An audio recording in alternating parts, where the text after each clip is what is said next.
السلام عليكم أيها الأخوة الكرام ورحمة الله وبركاته.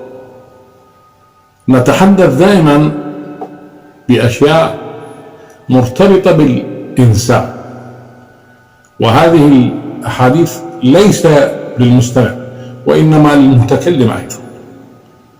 أنا عندما أتحدث عن أشياء أذكر نفسي، أحاول أن أهذب نفسي حتى أن أكون من المسلمين ومن المؤمنين بعونه تعالى. وهذا لا يكون إلا أن أحب للناس ما أحب لنفسي، وأقول ما أشعر به وما أتمناه لنفسي من أخلاقيات ومن أشياء محترمة. الآن نحن في عصر لعله من أخطر العصور ومن أشدها، لأن الفضاء مفتوح وكل الأشياء متاحة توصل ما تريده من أشياء سلبية كانت أم إيجابية. والسلبية مع شديد الأسف أكثر انتشارا وأكثر تقبلا عند الناس. الآن لو تسأل شاب، مع جل احترامي إلى الشباب المثقفين، الشباب المؤمنين، الشباب الصالحين الحسينيين، أصحاب النظرة البعيدة، أنا أتحدث عن نوع من الشباب نقل الحالة السلبية. الحديث عن نقل الحالة السلبية أكثر من الإيجابية بكثير.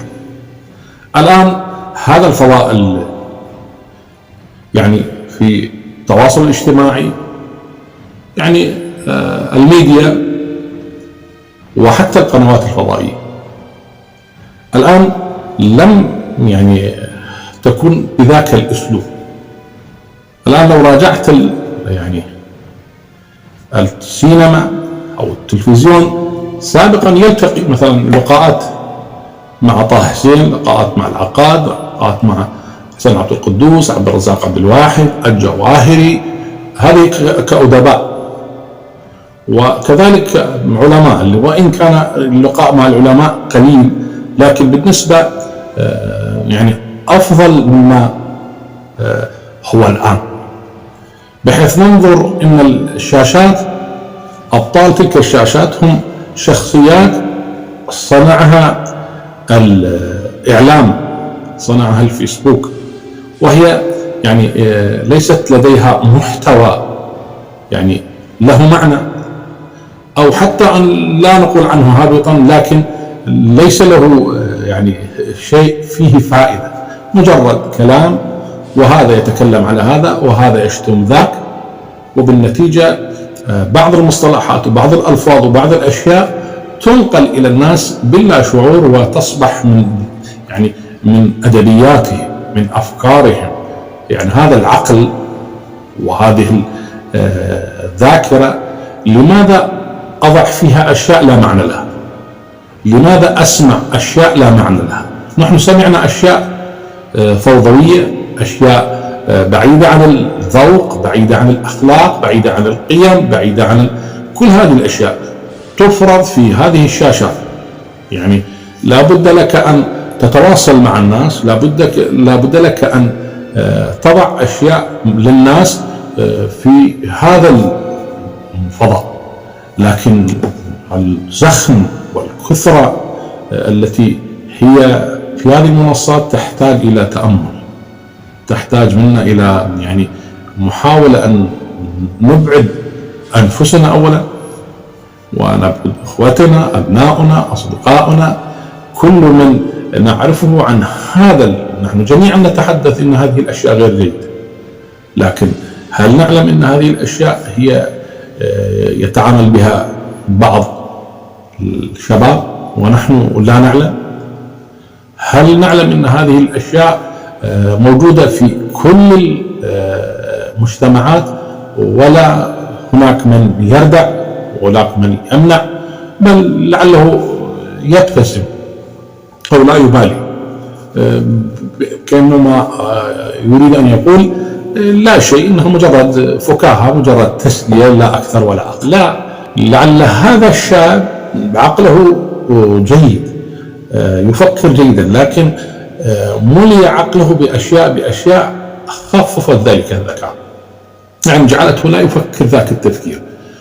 مثل واحد عنده أشياء يفكر بها، يريد يضع يعني موضوع، فكرة، نظرية، قصيدة، قصة جيدة، لكن اختلطت عليه الأشياء من هنا وهناك، يعني أوقف التفكير، يعني قطع سلسلة الأفكار كما يقولون.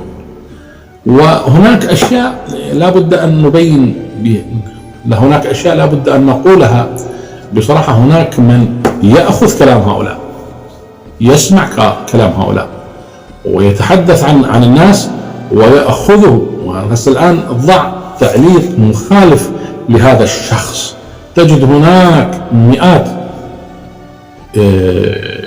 يعني يدافعون عن الخطأ، يدافعون عن الباطل بصريح العبارة، يدافعون دفاعا كبيرا ويتجاوزون على الشخص الذي يقول بكل احترام بكل أدب هذا غير صحيح، هذا غير يعني لائق، وما شغلك أنت، دعك من هذا، لا تتدخل، ومن هذه الأشياء التي لا تنتهي.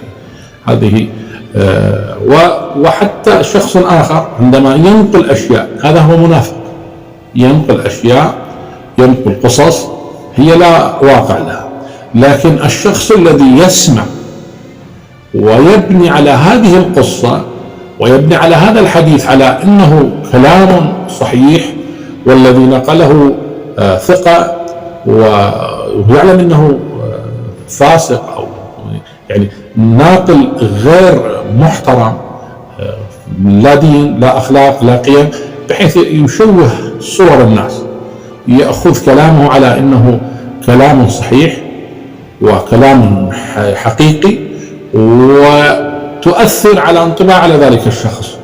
يعني هسه مثلا واحد ينقل عن شخص ولا ما موجود، ويقول له فلان وفلان وكذا كذا، ثانيا يوم يشوف هذا الشخص تتغير ومعاملته، يعني ينقلب عليه كأنه في بينهما نوع من الشجار أو نوع من الاختلاف في قضية ما، وهو لا يعلم. هذا الرجل يأتي على نيته لا يعلم، وحتى وإن علم بعد ذلك علم إن هذا الذي كان ينقل له الأخبار كذاب، ونقل حتى على الجهة التي هو يحترمها أو الجهة التي ينتمي لها والتي كانت ضد ذلك الشخص أو تلك الجهة، فيغض النظر عن ذاك ويبدأ يتكلم على هذا الشخص الذي يقول هذا إنسان غير محترم، إنسان كذا، إنسان مأجور، إنسان كذا. نعم، هو هذا المأجور أنت كنت تسمع له، بدليل على أن عقلك لا يختلف عن عقله، هو منافق وأنت تقبل كلام المنافقين. بالنتيجة أنتم في دائرة واحدة.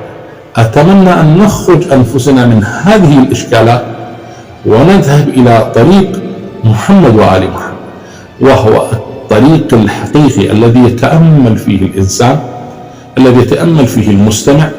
إن كل حديث لا يمكن أن يكون حقيقي إلا أن أتيقن منه. أنا لا أبني على قول زيد على أن عمرو غير محترم، ولا قول عمرو على أن زيد غير محترم. لا، أنا لا أريد أن أسمع، هذا أولا، ولا أحب أن أسمع، هذا ثانيا، ولا أريد من ذاك الشخص أن يأتي يقول لي فلان فعل كذا أو فلان قال عنك كذا. هو قال عني بينه وبين الله، وتكلم عن الآخرين أيضا بينه وبين الله. علينا أن نتحدث بالأشياء الإيجابية. نحن لم نكن من المحسومين ولا سنكون منهم. نحن عبيد الله، نبحث عن مرضاته تعالى يوما بعد يوم، نقتدي بالصالحين، إذا لم نكن منهم نسير على طريقهم. وهذه هي أفضل طريقة للعيش، أفضل طريقة للتصالح مع النفس، التصالح مع المجتمع.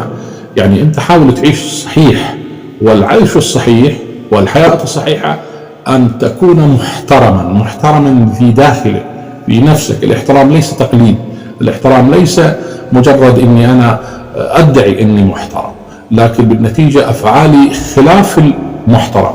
وهذا الإنسان الذي يعني الذي يرتدي زي المحترم ويقوم بفعل غير المحترم، هذا يشوه صورة المحترمين، صورة يعني الفضلاء، صورة الطيبين. كالمرأة المحجبة ويعني صاحبة الستر والعفاف، تأتي واحدة تأخذ أو تنتحل هذه الصفة وترتدي هذه الملابس، لكن تفعل أفعال غير محترمة. ما ذنب هذه المحترمة؟ سابقا كانوا الأحزاب يعني الإلحادية تقول كل مرأة ترتدي بوشية، يعني تضع الستر على وجهها، غير محترم. من أين جاء بهذا اليقين إن كل امرأة محجبة أو تستر وجهها هي إنسانة غير محترمة ولديها أشياء تحاول تخفيها؟ هذا لأجل أن يجعل الإنسان، وأخذ من الناس يعني إلى اليوم نسمع هذه العبارات، إلى اليوم نسمع إن المتدين أو أهل الدين يعني هم يعني سبب دمار الأمة، أهل الدين كذا، أهل الدين كذا. لكن بالنتيجة لو راجعنا أنفسنا لا، بالعكس. يعني هذا أنت ابنك أكيد لا يمكن تجعله أن يسير مع غير المتدينين أو غير المحترمين، أو بنتك تجعلها تسير مع الإنسان الغير محترم الغير محجب الغير متدين.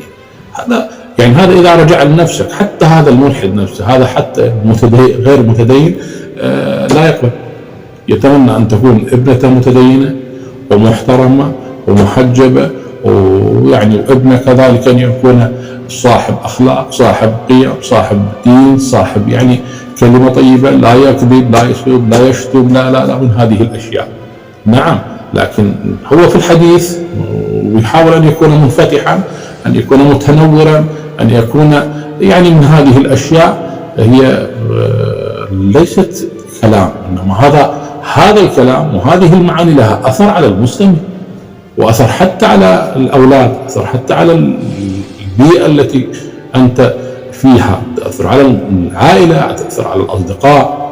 أتمنى أن أكون قد أوصلت لنفسي أولا وللمستمعين شيئا من ما نفهمه أو ما عرفناه من خلال أهل الفضل والأخلاق. والسلام عليكم ورحمة الله وبركاته.